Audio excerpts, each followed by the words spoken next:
Assalamualaikum warahmatullahi wabarakatuh. Perkenalkan, nama saya Muhammad Tirta Rizky, mahasiswa UIN Sumatera Utara, jurusan Biologi Fakultas Sains dan Teknologi. Di sini saya akan menampilkan tugas KKNDR saya yang berjudul Satwa, Zoonosis, dan Pandemi.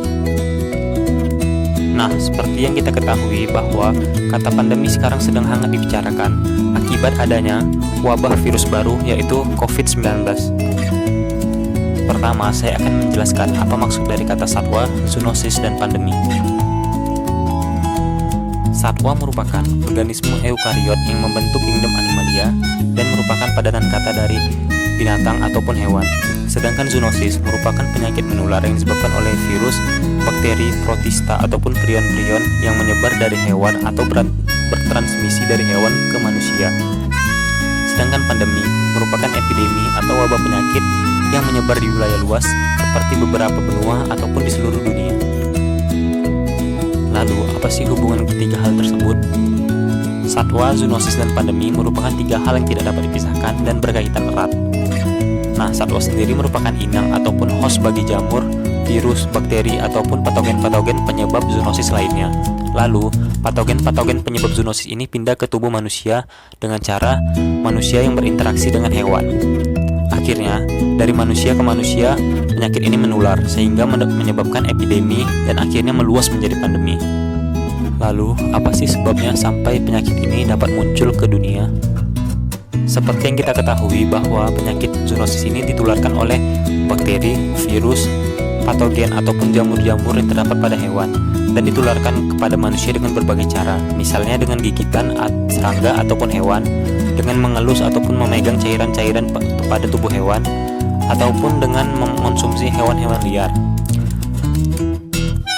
Lalu penyakit zoonosis ini semakin menyebar ke manusia karena beberapa faktor yang disebabkan oleh keserakahan manusia itu sendiri, diantaranya overpopulasi atau meledaknya jumlah populasi di dunia ini, deforestasi atau alih fungsi hutan, migrasi, hubungan manusia dengan hewan, dan mutasi genetik.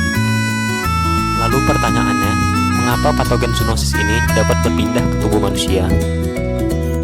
Nah, itu merupakan salah satu contoh seleksi alam di mana organisme melakukan evolusi agar dapat bertahan hidup dan bereproduksi, termasuk patogen-patogen penyebab zoonosis ini. Patogen-patogen tersebut selalu beradaptasi pada inangnya. Jika inangnya tidak mampu menghidupi mereka, maka mereka akan berpindah ke tubuh inang yang baru, dan di sana mereka akan melakukan evolusi dengan tujuan bertahan hidup dan bereproduksi. Walaupun begitu, patogen-patogen ini tidak mempengaruhi hewan tempat mereka tinggal atau inangnya, tetapi memiliki risiko yang besar bagi manusia yang menjadi inang baru bagi patogen-patogen tersebut. Lalu, apa aja sih contoh-contoh dari penyakit zoonosis ini?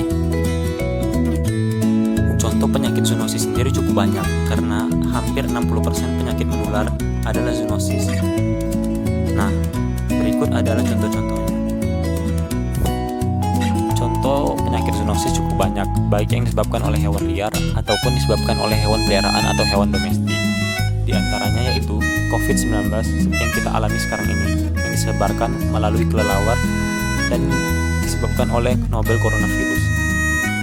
Lalu ada flu burung, ada MERS, flu babi, lalu ada DBD ataupun malaria, ada AIDS, ada antraks, toxoplasmosis, rabies, dan lain-lain. Nah, apakah penyakit zoonosis ini dapat dicegah atau tidak? Jawabannya adalah berhubung transmisi ataupun penyebaran penyakit zoonosis ini merupakan dari hewan ke manusia.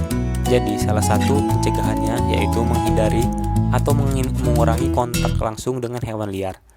Lalu, kita juga perlu vaksin hewan-hewan peliharaan kita agar tidak menyebarkan penyakit-penyakit menular, dan selalu menjaga habitat-habitat satwa liar dan menghormati satwa liar, serta tidak mengonsumsi satwa-satwa yang dilindungi ataupun satwa-satwa lain yang memang tidak perlu untuk dikonsumsi.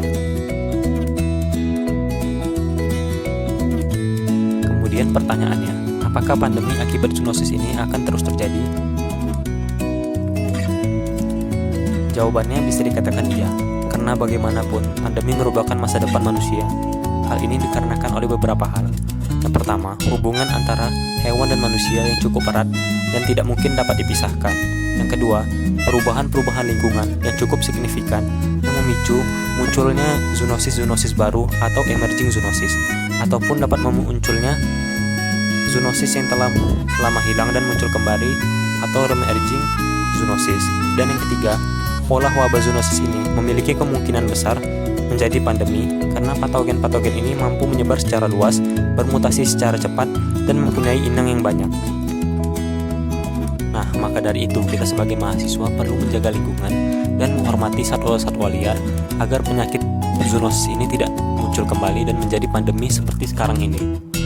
Dan juga kita sebagai mahasiswa perlu mentaati aturan-aturan ataupun protokol kesehatan yang berlaku agar pandemi ini cepat berlalu dan kita dapat beraktivitas secara normal kembali. Sekian, itu saja yang dapat saya sampaikan. Wassalamualaikum warahmatullahi wabarakatuh.